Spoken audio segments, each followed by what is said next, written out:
अरे शरीफ बीवी तो चंबो धोणो इते न भला इते न बीवी ओ हेड़ा ठोशो हेड़ा बने उस्ताद तू चुप करी मां तो बैटरी भजास भनी अरे बी मा तो निलड़ा रोना ओ अरे हेड़े मवाली अरे कसम आ मूंखे मोटू जान जो तव्हां धक उलारे मूंखे अधु मुंहों करे छॾियो आहे। अरे धक हणी जान छॾायो मूंखे त इहा बि ख़बर कोन थी पए त केॾी महिल कहिड़ी जॻह ते तव्हां धक हणंदो। मोरे तू परे थी मां हिन चाकर जे चमचे खे सेखत ॾियां। नाया मां नाया चाकर खान जो चमचो नहीं तो डोई हूंदे डोई नहीं तो कपकीर हूंदे कुछ तो हूंदे न चाकर खाने जो।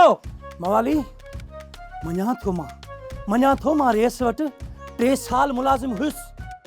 3 साल 3 साल इन रेस जे चवण ते तो घणा माण्हू थकी कया हूंदा घणा मारिया हूंदा ऐं घणा खारिया हूंदा।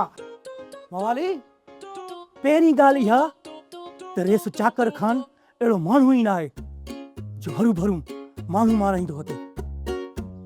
बाक़ी जेको न बदमाशी कंदो उनखे रेस चाकर खान छा मां ई चमाटू वाए कढंसि।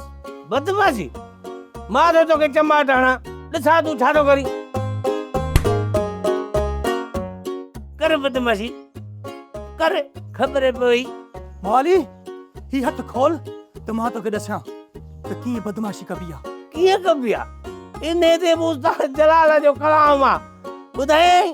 अखियूं अखियत में पाए बाकुर दिलड़ी यार डिबिया मोहब्बत हीअं कबी आहे मोहब्बत हीअं कबी आहे हीअं कबी आहे मोहब्बत हीअं कबी आहे। उस्ताद छॾीस जेसि उस्ताद कादर कुर्बदार अचे वो अची फैसलो कंदो तो मार दिया जाए या छोड़ दिया जाए बोल इसके साथ क्या सलूक किया जाए।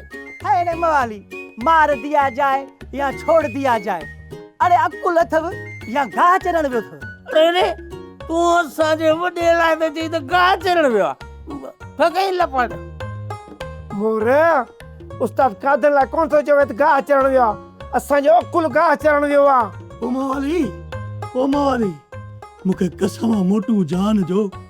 अरे मवाली पहिरियां मुंहिंजी ॻाल्हि त ॿुधो। ॻाल्हियूं तुंहिंजी पोइ ॿुधंदासीं जॾहिं उस्ताद कादर कुर्बदार अचे कचार जी पोइ थींदियूं। सब्सक्राइब कयो असांजो ऑफिशियल YouTube चैनल सिन टीवी HD ड्रामा ऐं वधीक अपडेट लाइ बेल आइकन खे क्लिक करियो।